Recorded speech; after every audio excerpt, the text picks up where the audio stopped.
Right, we are live, and I am going to be doing some question and answer tonight. So I'd love you to go ahead and give us a chat. Help us as we are doing this new live stream. I'm using a little bit of a different technology, and so it's important for me to make sure that it's working. And so I'm just gonna do a live chat, um, and we're up. We're running. um, I'm going to go ahead and give you some, excuse me, some time to get in the chat room. One of the things that people ask is, what is the King James version of the Bible, right? Not what is the King James version, but why is it that the King James version is one of the least accurate versions of the Bible on the market? It's interesting because a lot of people think that the King James version is somehow better because it is older. But actually, that's one of the problems with the King James version of the Bible. The oldness of it actually gives some of the biggest problems, because since the King James version of the Bible was created, we've had a lot of different uh,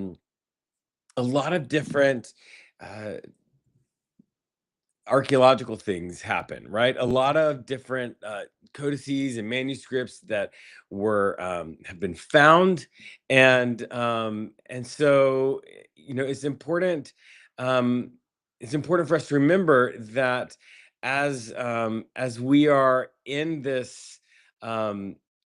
As we are that each of those things was I'm sorry, I'm just trying to look for some tools here. I'm using a new platform right now, and so it's important for me to be able to monitor a couple of things as I'm working on all of this. So if you have questions, I'd love for you to just put those in the chat, and I will answer those as they come in. Um, it's interesting um, to see this. Here we are. Now I can monitor a little bit better the chat. Great. Okay, I'm seeing some hearts and likes and some wonderful things going on. If you have a question that you'd like me to answer, go ahead and put it in the chat. I just had somebody ask a little bit about the King James version of the Bible and why the King James version of the Bible is one of the least accurate versions of the Bible on the market. That's because of a number of reasons. One of the main reasons is that uh, there's been a lot of older manuscripts discovered since the publication of the King James Bible. So the King James Bible is older, and people think that because it was translated a long time ago, that makes it more accurate. But it actually makes it less, because we now have access to a lot older manuscripts. And so what's happened over the years is that as we have um, as we have figured all of that out, we've noticed that um, there are several pieces of this that of the Bible that actually aren't in there. They weren't in the original manuscripts, because as you track back in time, you can see that at some point this was added, and nothing else happens after that. Um, and so that's so that you can find, like, the end of the book of Mark. It's called the long ending of Mark. It's not in the original manuscript for sure. We are very sure. You'll see a star. It'll sometimes be bracketed or grayed out. You can go, that's the part with the holding the snakes, right? Another interesting thing, something that people will often say about the King James version of the Bible, is that they love the language, because the way that people spoke back then, it's beautiful, and it makes them feel like it's old and all of that. But what's interesting about that is that the King James version, one of the primary complaints when it came out, is that it was hard to understand because people didn't speak like that. In fact, people have never spoken in the way the King James Version appears. That's not a way that English was ever spoken. What the translators did is they chose to put English words in often in the syntax of the original language in the order, and so people had a really hard time understanding it. Even though now you read it and you say, "Oh, what wonderful old language this is," right? Um, so yeah, I see a question um in our here from Dragonfly on TikTok. You asked, do I think that Trump is the Antichrist? Well, that's a really interesting question, because uh this is an idea that has come in with um, it's a whole specific way of understanding Revelation and all of this like apocalyptic prophecy, and it's fascinating because um, you have you have this way of thinking about the Bible that was invented by a guy named John Darby and another guy named Schofield. Those two are responsible for this whole schema that involves this idea of the Antichrist, and that was completely made up. It's something called dispensationalism, and they just sort of invented it in their time. That John Darby is the one who's credited with inventing the rapture in the, I think it was the 1840s. It's very, very recent, and so it's interesting when you ask the question about is Trump the Antichrist. Um, it's fascinating because that whole way of looking at the Bible is very flawed, and academic consensus is that that is just not the way that that works. And Corey, welcome. Thanks for being in the fan club. Um, yeah, so the idea of the Antichrist is something that's part of this dispensationalist interpretation of Revelation and all kinds of apocalyptic prophecies in the Bible, and that's just it's not an accurate way to understand that. So, but it is funny to ask the question.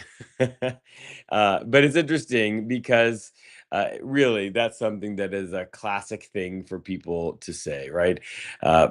People there were examples of Biden being the Antichrist, of Trump's first presidency, him being the Antichrist, Obama. You keep going back, right? Everybody makes that claim, but it's pointing towards this way of understanding the Bible that's not accurate. So, yeah, Corey, yes, you love what I'm doing. You're an ex-Adventist. Wow. Well, welcome. I'm so glad that you're here. If you guys have questions, go ahead and put them in the chat. It says, how do I feel about Hobby Lobby and the owners? Well, okay, so the owners of Hobby Lobby have a lot of problematic associations. You can look at, there's a bunch of reporting on them. They fund some really horrible anti-racism work. They have funded just really wild things. They bought a bunch of artifacts on the black market and started something called the Bible Museum, which is in the town where I live in Washington, D.C. And after they did not allow legitimate scholars to vet those artifacts. They built this whole museum around the Bible Museum, and then when legitimate scholars went started to look, they said some of these are forgeries. Um, some of these we just don't know because you bought them basically illegally. Some of these things have been stolen, and we have records on them being stolen. They need to be returned to the people from whom they were stolen. It is a wild ride when you look at the Hobby Lobby thing. And then personally, I don't. I don't want to support people who support businesses who fight against anti-racism work. I don't want to support businesses who take a lawsuit all the way to the Supreme Court so that they don't have to pay for birth control. I think that that's all of that is really problematic for me. But even more problematic is the way the Bible Museum came about, and that the Bible Museum really promotes a very narrow view of the Christian Bible that is not really supported by the academic consensus. It's rather frustrating. Okay, do I think that Armageddon is going to be a real event or figurative? Melissa, thanks for asking that question. Um, so we have uh, this is a fantastic question.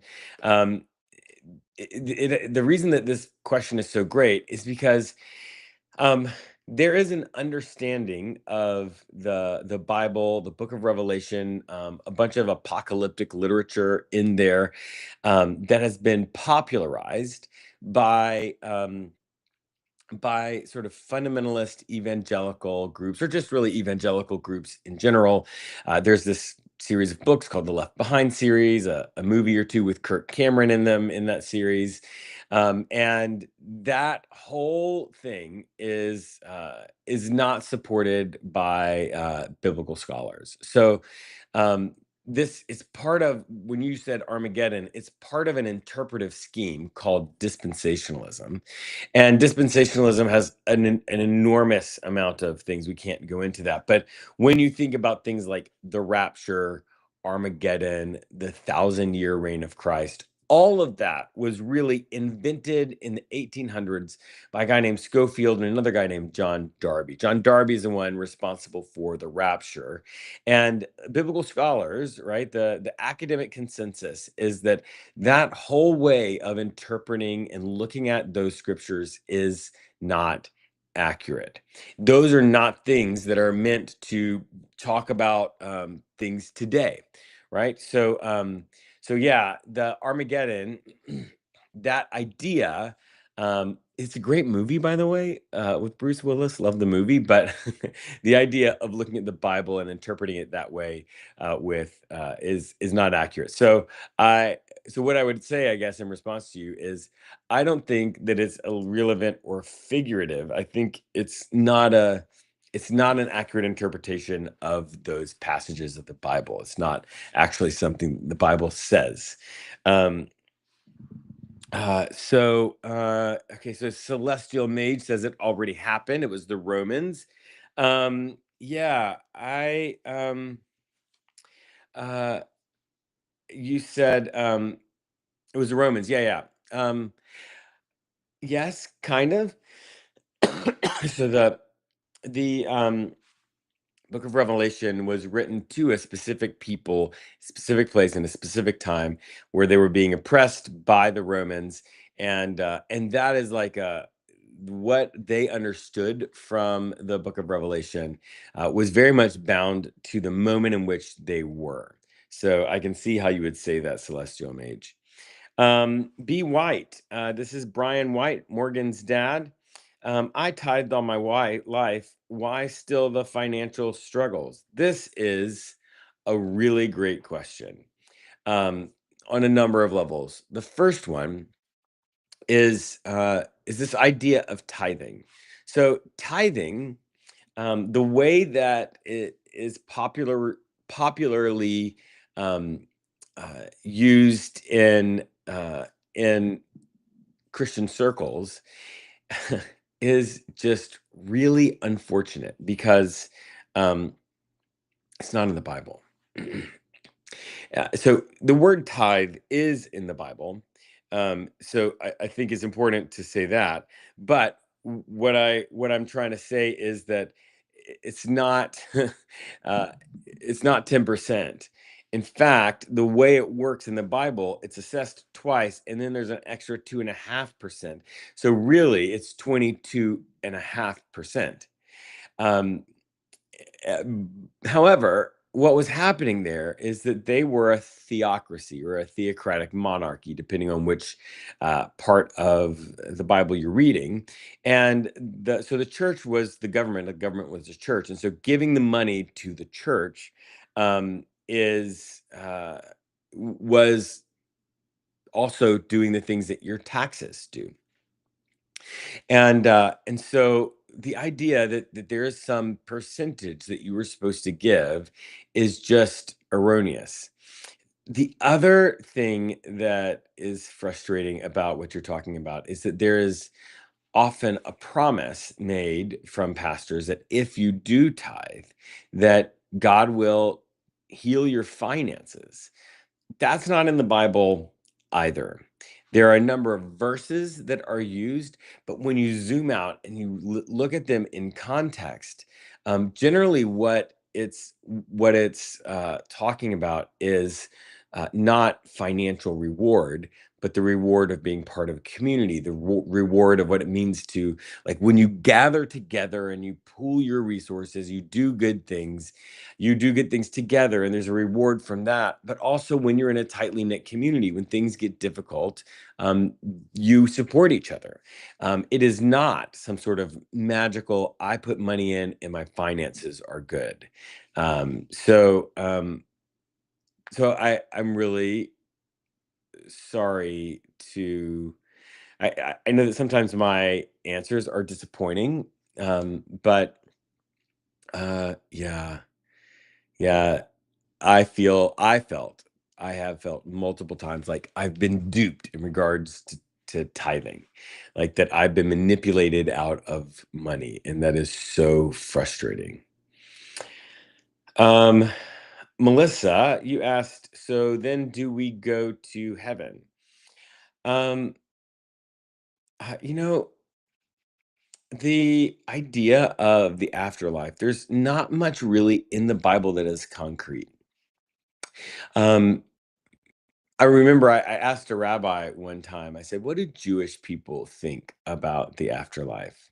And his response was really beautiful. He said, we think that if God wanted us to spend much time thinking about it, God would have said more about it.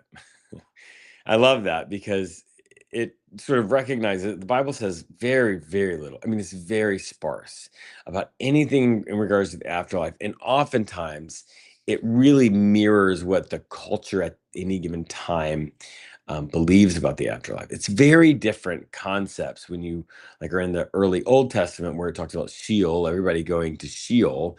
And then when you're in the New Testament, there's a couple of different versions. There's like this Greek Hades version that Jesus has in one of his parables. Just really, really interesting. So it's not clear that what the afterlife has in store. So, yeah. Um, Corey said, "Why do I think people hopped on this idea that Armageddon in such 1800s?" I don't know. I haven't studied that. That's a good question. I should definitely look into it.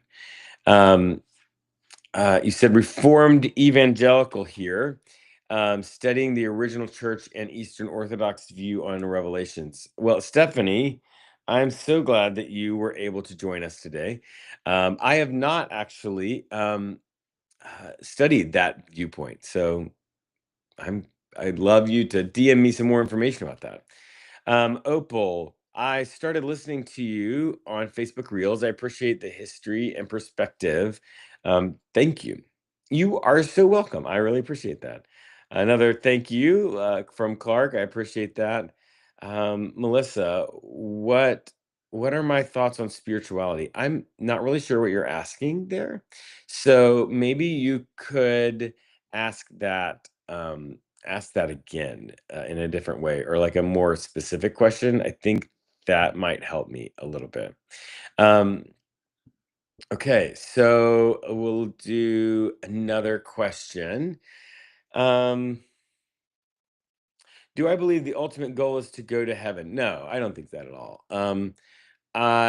When you look at Jesus specifically, which I think as a practitioner of Christianity, the Jesus story sort of has to be your anchor point. And though all of the scripture is really interesting, the Jesus story has to be your anchor point. And when you look at Jesus, um, he never says, never ever, that the point of following him is to go to heaven, right?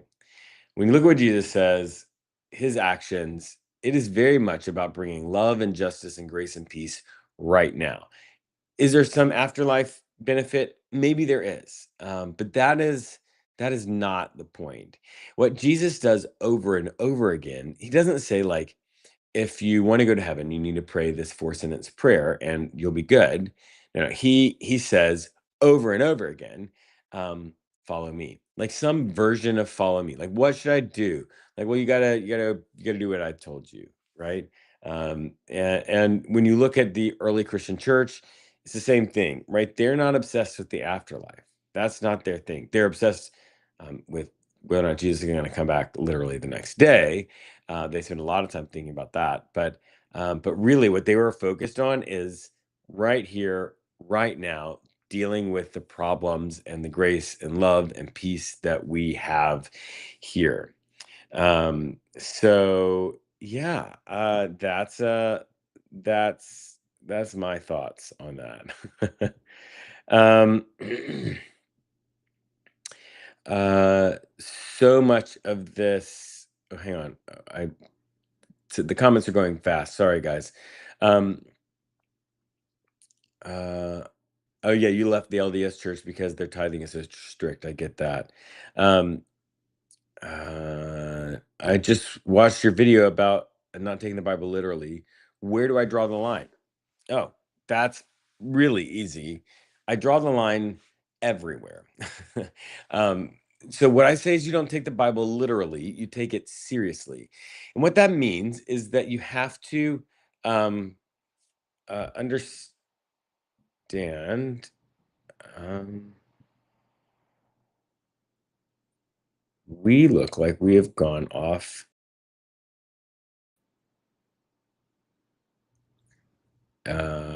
I'm not sure what's going on. I am gonna keep checking. Okay. All right. Sorry. Um, all right. It looks like we're back. So, I'm taking the Bible literally. Where do I take the Bible literally? Where do I not? I don't take the Bible literally. And here's what I mean. So I say you take the Bible seriously, not literally. What that means is that you've got to look at the Bible for what it is. It is a collection of ancient spiritual texts. And and it's not there's not one voice in the Bible. There are many voices in the Bible that span thousands of years, many cultures represented in the Bible.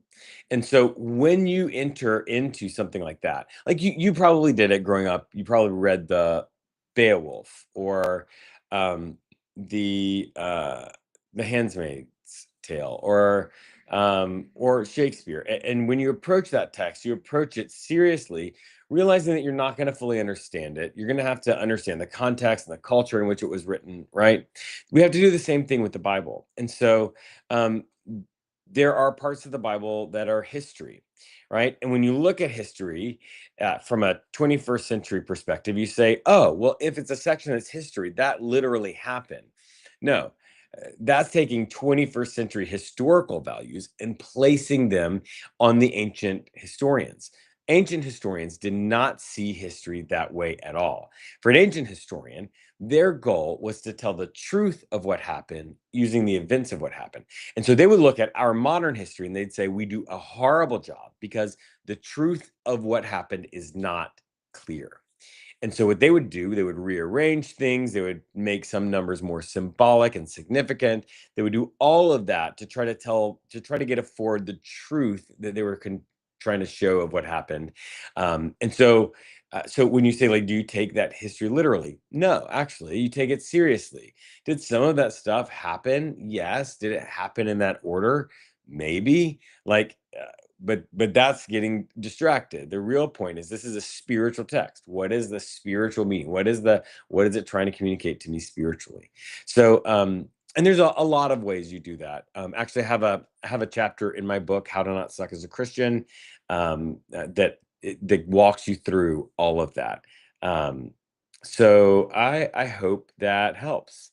Corey Strong, answer it on my podcast. I'd love to. You can actually book me to appear on your podcast. There's a link in my profile, and we can get that happening. Um, so, what is the point of being religious? Melissa asked that.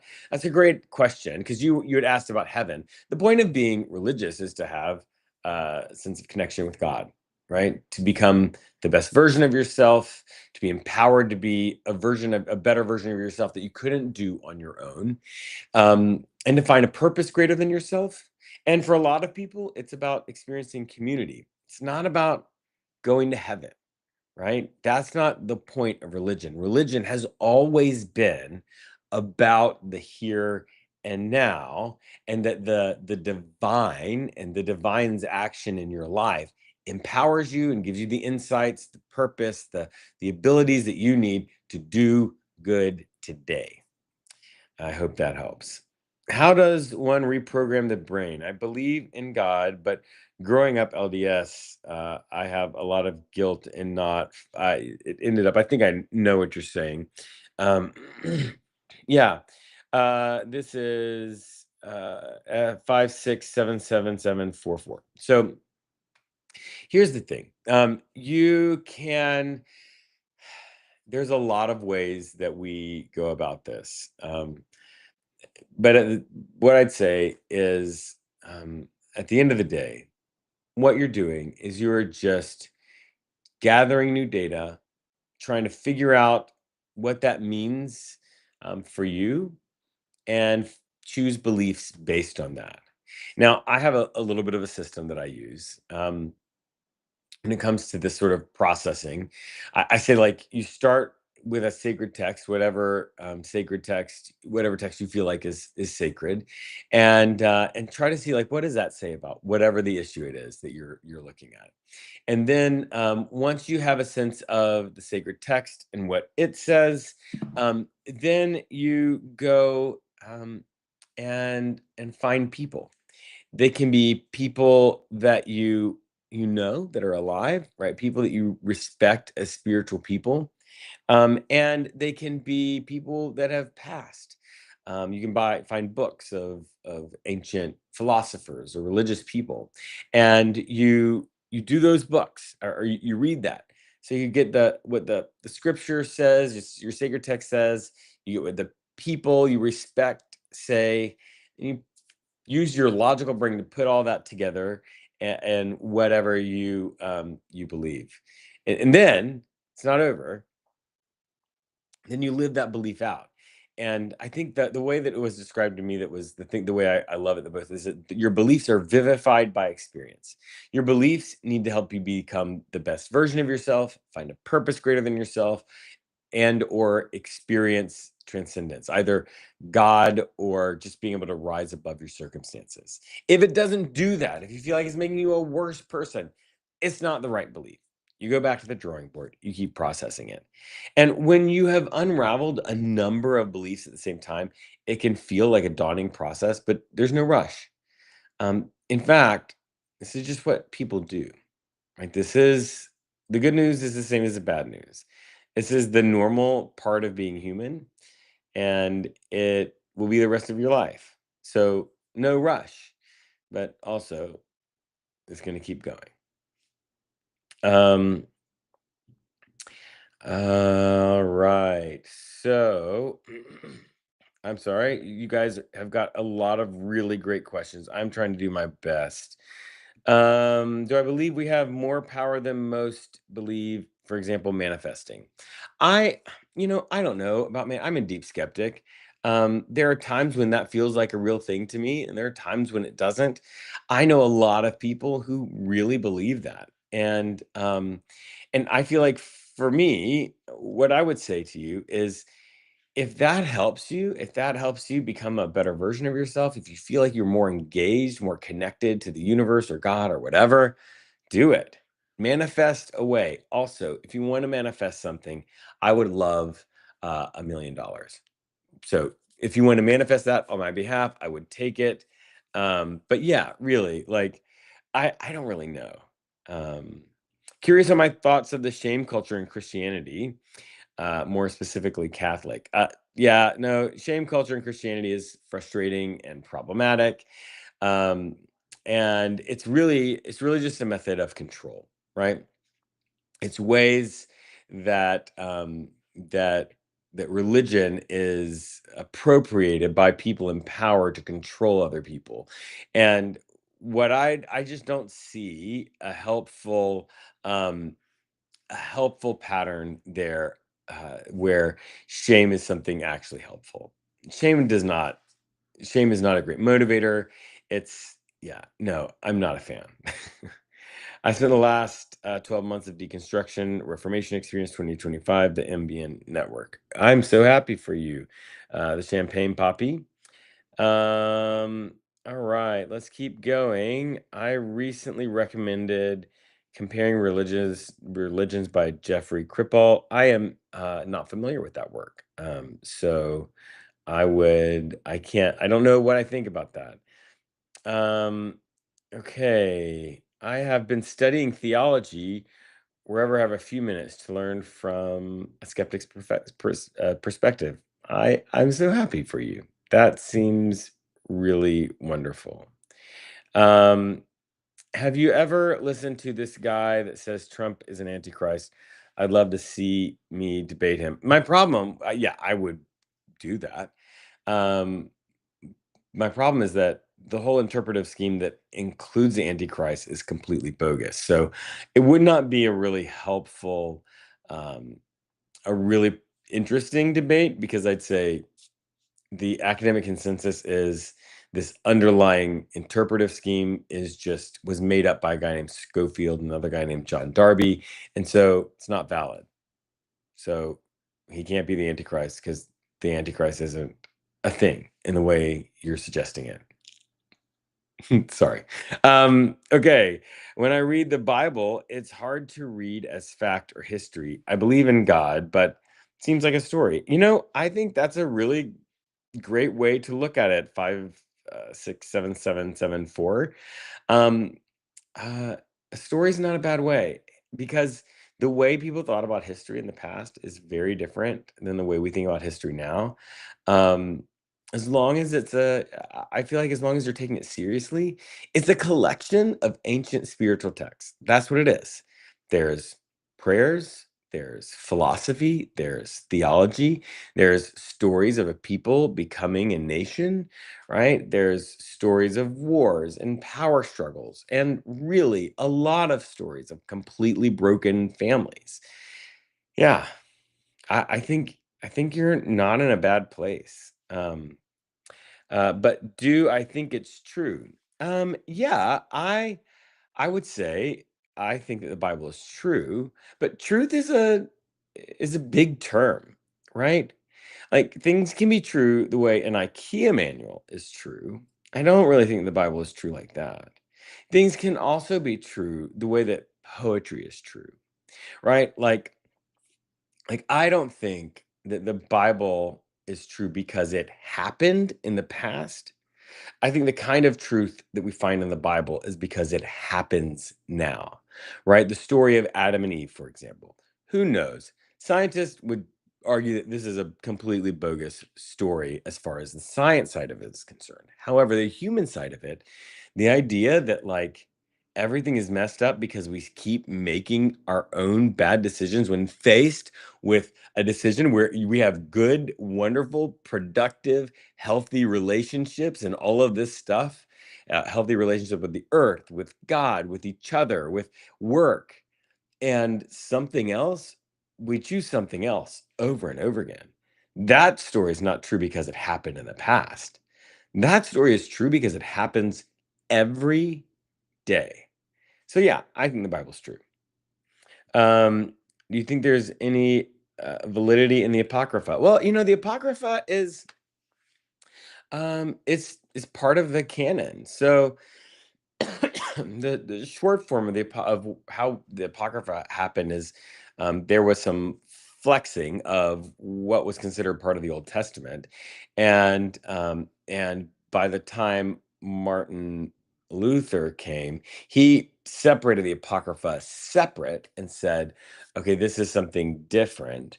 And then eventually got left out by Protestant Bible makers. Um, so I think it's just as valid as any other part of the Bible. Why do I stay with Christianity if I know about about these things? I'm just curious.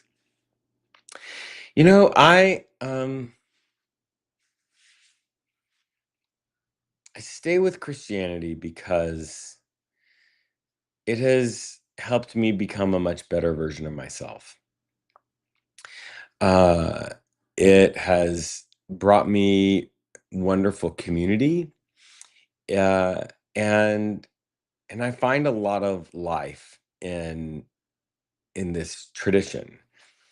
Um, it's also something that I've spent a lot of time on. I've been trained, right? I've got a graduate degree in this field, and so um, yeah, so I find a lot of life in it. Now, I don't stay with Christianity in the sense of I am the same all the time, or that I let somebody else tell me what it means to be Christian, right? And I definitely don't agree with what the fundamentalists say it means to be Christian or the evangelicals. Just we don't do the same thing. The Christian nationalists in Washington. I really wish I had a different name for my religion than theirs because my religion seems, though we share a sacred text, seems um, fundamentally different. Um, but yeah. Sorry for so many questions. I used to be a Jehovah's Witness and we never got to ask questions. Melissa, I'm just happy that you're here and you're asking questions. I love questions. I think that questions are a sign of spiritual health because it means that you are taking your faith seriously. So, yeah, no, please keep them coming. We'll answer these questions until we're done answering questions, until I log off. Um, all right, Aaron, what's my perspective on the Gnostic Gospels? Sure. The Gnostic Gospels are really interesting in that they have this specific fascinating philosophical theological viewpoint where the soul is sort of entrapped in the body. Everything physical is bad. Everything spiritual is good. I'm really oversimplifying it, but the Gnostic Gospels are interesting. Um, some of them read like fan fiction. The infancy Gospel of Thomas is hilarious. Um, and so I think that they're fascinating. They're fascinating as an idea, as a theological exercise. They're fascinating as a philosophical approach, and they really arise out of a time and out of a stream of thought that has influenced Christianity, but is ultimately not considered like by the sort of big Christian organizations as like orthodox. The Gnostic Gospels, though, um, the reason that they're not in the Bible isn't because they were removed from the Bible. They were just written a lot later, and and and so the um, when the church was trying to figure out what they wanted to tell as the Jesus story, as the canonical story, they wanted something that was written closer to when Jesus was actually around. These were just written too late and never really got. The other thing that was that they were looking for, like, what is already like, what are people already using that like this thing seems valid across the board, and these were not only too late but never really experienced that. So yeah, I think read them. It's interesting. They're just not, but they're not part of the Christian canon, and that's why. Hey, bearded ginger. Hey, Jeremy. Jeremy here. Hi, Jeremy. Thank you for what you do. Left ministry a couple of years ago after 15 years. Man, I hear that. I I have been in that place. I've been on the edge of that. Um, I should say, you guys can book time with me, one-on-one time. Uh, there's a link in my profile, and I open up my schedule. Now, I do this as part of a faith community that is all digital. It's online. It's full of all kinds of people of different religious identities. It's called the Numa community. Um, and so one of our things is we don't take donations. Everything we do is pay for what you get.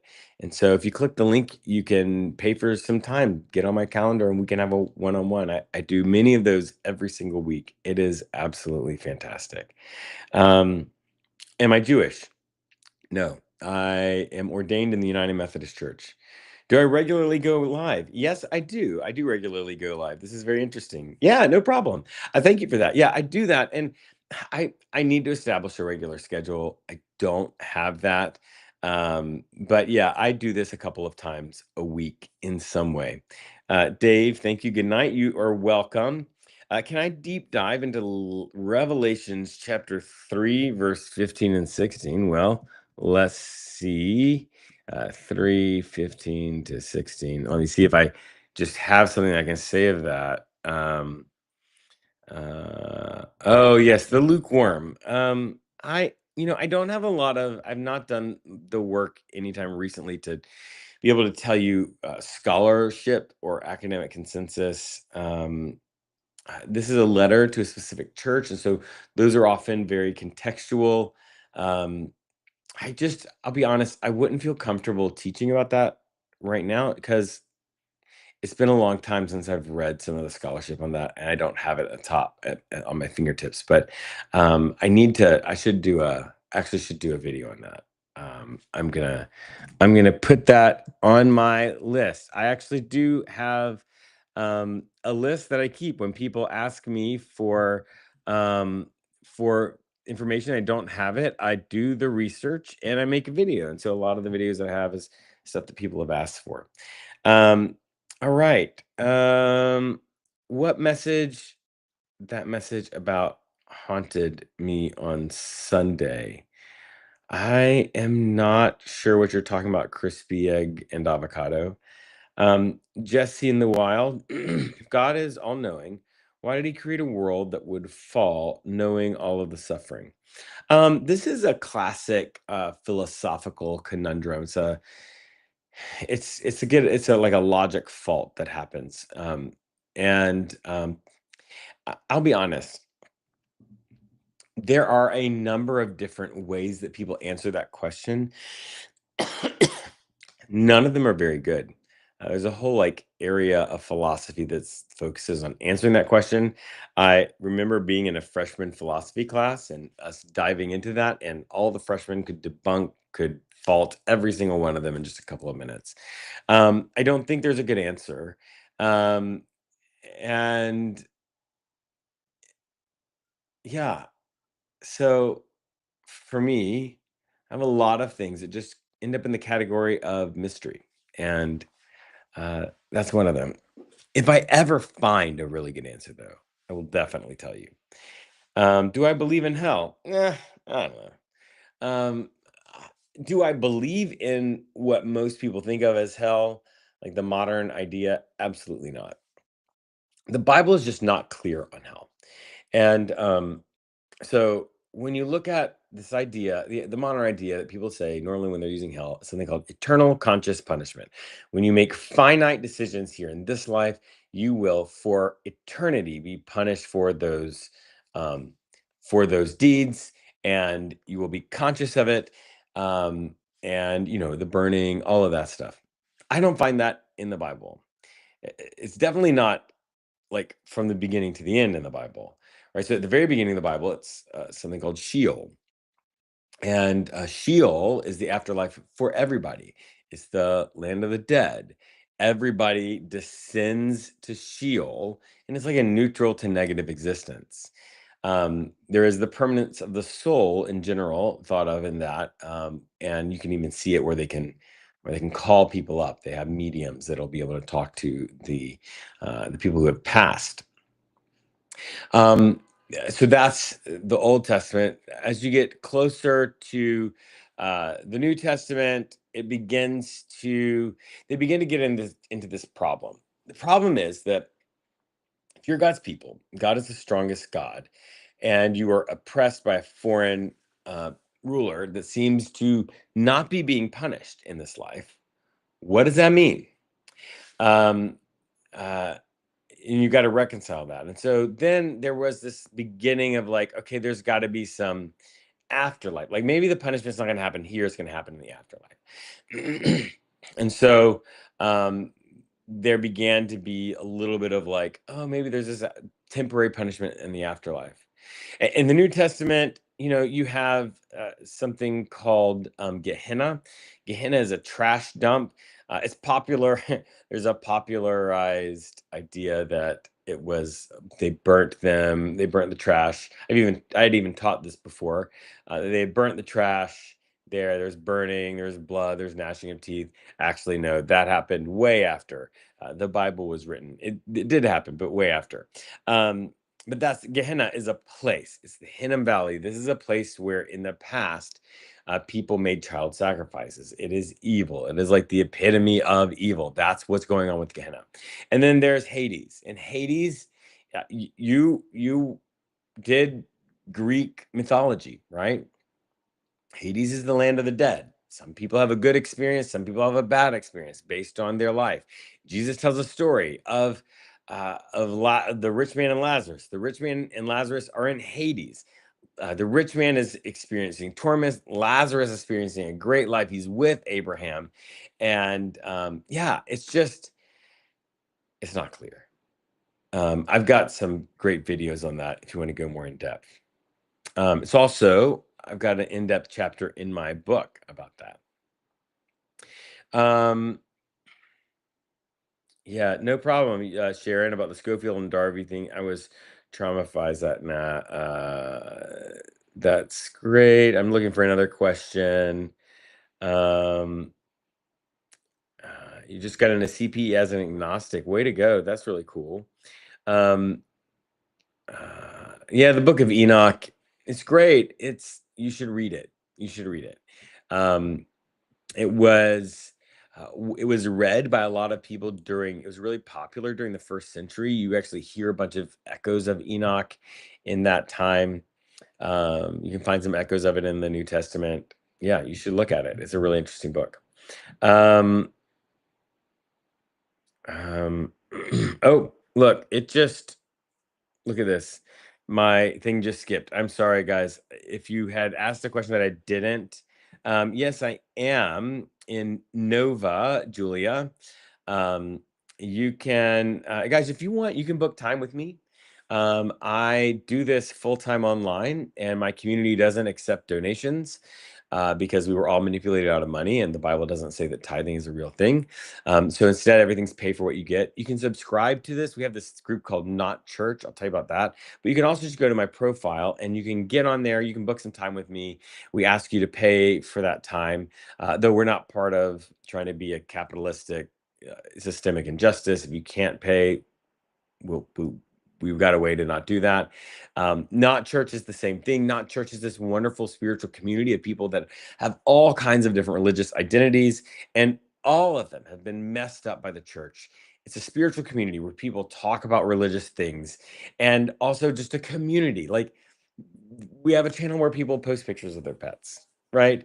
And we talk about purity culture, and we talk about processing our own religious trauma, and a place where we're holding space and praying for each other. Like somebody, in the middle at midnight, it's like I'm going to the hospital, I have chest pains, right? And people are there for them. It's really cool. You can go to patreon.com/skeptic pastor. There's a link to the Not Church thing in my profile.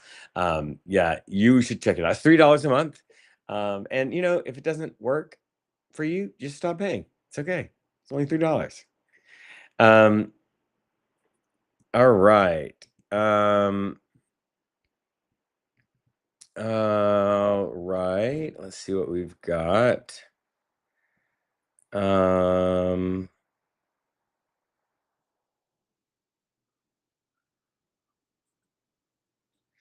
all right. I like what I have to say. You like what I have to say, and that's awesome. Have I ever considered that Paul was a false prophet? Um, no, I haven't considered that. I've not heard that perspective.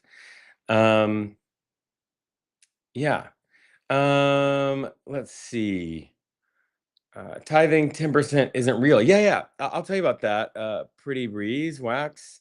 Um, uh, Pretty breeze wax.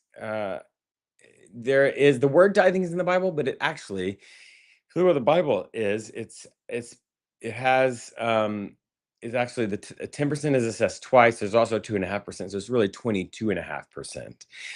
But that was there was a theocracy or a theocratic monarchy, depending on the time, and your money that went to the church was also your taxes. So it's just not a good way of thinking about that.